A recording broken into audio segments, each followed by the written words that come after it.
So what's going on here? So yeah, I check back the flop. I like to just throw in some checks like this. If we do get called, then we just have no equity and no turns to bluff. And I think just a delayed c bet often is just like really, it just reps really strong here. Like you can just rep like a queen really often. Like it just looks like I have like queen two if I check back and then bet like 2/3 on the turn.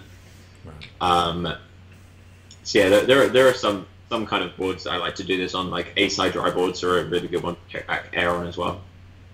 Especially heads up, where people might be, if you see bet, they'll be calling like queen highs and king highs as well. So yeah, sticking with the plan and get a pretty decent river. He has a lot of 8x in his range when he just calls a turn. He has some queen x, but not really. They probably just all bet themselves. And then he has some, like he can have ace 9 specifically as a straight. And 8-9 is a straight, obviously. That's pretty much it.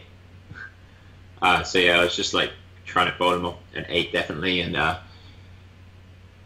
just assumed it would work. Maybe King Jack if he decided to check the turn with that. So I'm pretty happy with the play, pretty happy with the size. And this is where Gibbles, if we pause it for a second, goes relatively quickly in comparison to like how big the situation is. If you try and work out how much these chips are worth, like holy fuck,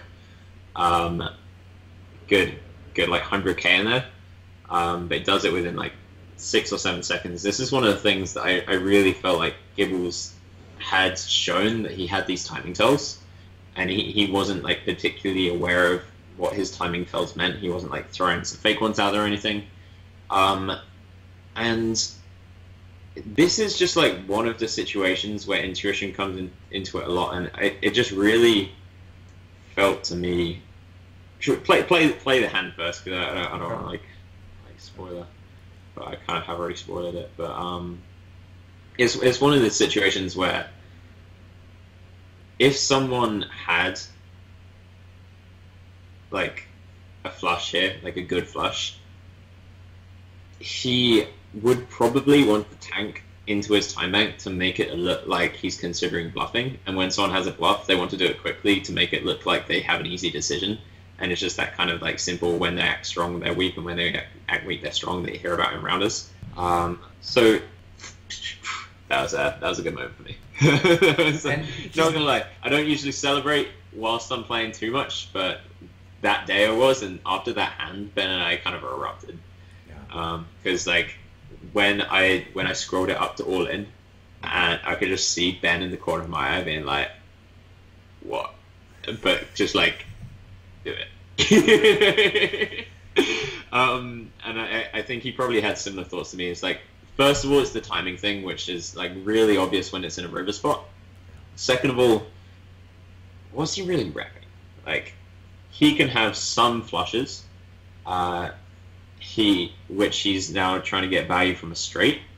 He can't have any boats, like, unless he's like specifically slow played 10-8 or Queen 10, which would bet most of the time themselves anyway. There's very few combos, but pretty much they'll bet the turn because there's just like so many draws that can call, so much value to get. And then all his flush draws bet the turn as well, apart from specifically 8x of diamonds. And then, so if he does happen to have like 8-4 of diamonds here, he's still in not a great spot. Like, it looks like we're not going to be bluffing here very often at all. I'd say, like, saying this sounds like kind of arrogant, but you just never see people bluffing here when it's just like 2 times their bet, when it's like the first hand of a heads up of such a big tournament.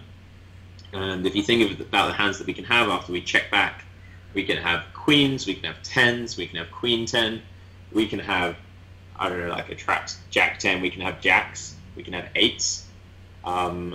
There's just like all the boats, and he can have none of the boats. And that's just like something good to keep track of in your head, I think, when you're going through a hand.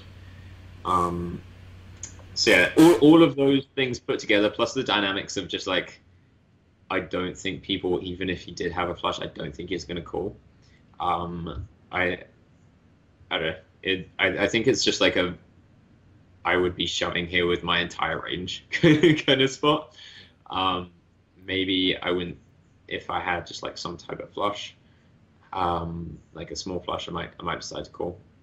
So yeah, it's a good one. If you were breaking it down by percentage, would you say it was like, 20% the fact that your range is uncapped, you can have the boats and he can't have the boats, but your decision was like 80% the fact that with that timing he just doesn't have it, so he's not going to be able to call, so it doesn't matter what I have. I'm just taking this pot because his hands, I don't believe it's that strong.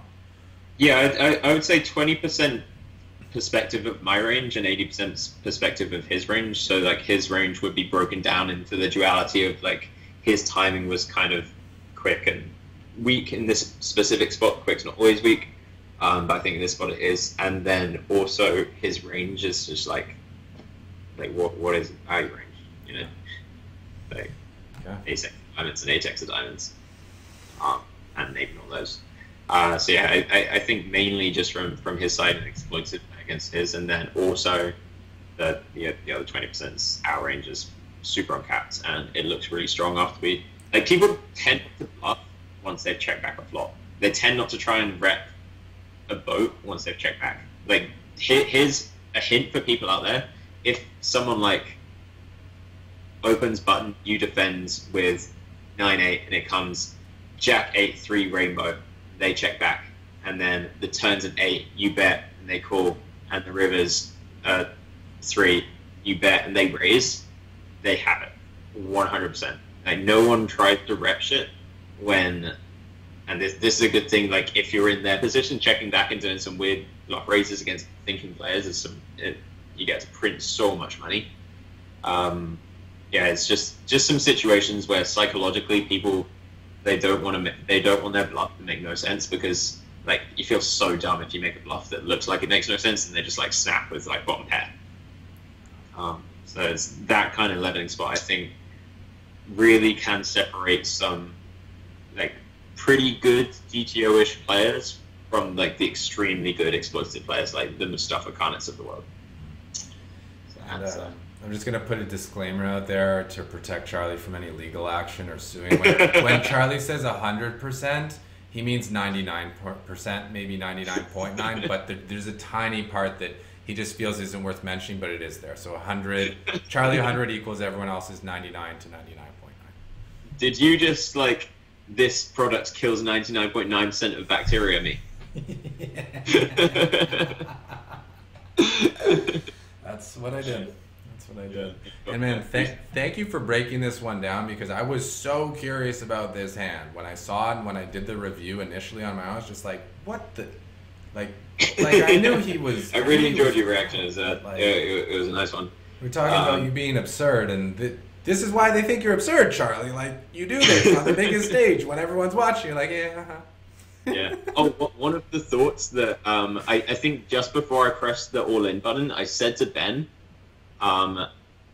If it doesn't work, at least we'll have the image or something like that. And I think that's so true, because like if it didn't work, everyone would have heard about it. Yeah. Like every single poker player, like, do you remember that time Charlie punted into a boat, first hand of a heads up with 6-eye? That's funny. Yeah. It's like, yeah, and then I just won't bluff for the next 3 months. Yeah. So good. Cool. All right, that was. I'm gonna watch it one more time. Yeah. Yeah. Oh yeah. That's one of the wildest hands I've ever seen, honestly.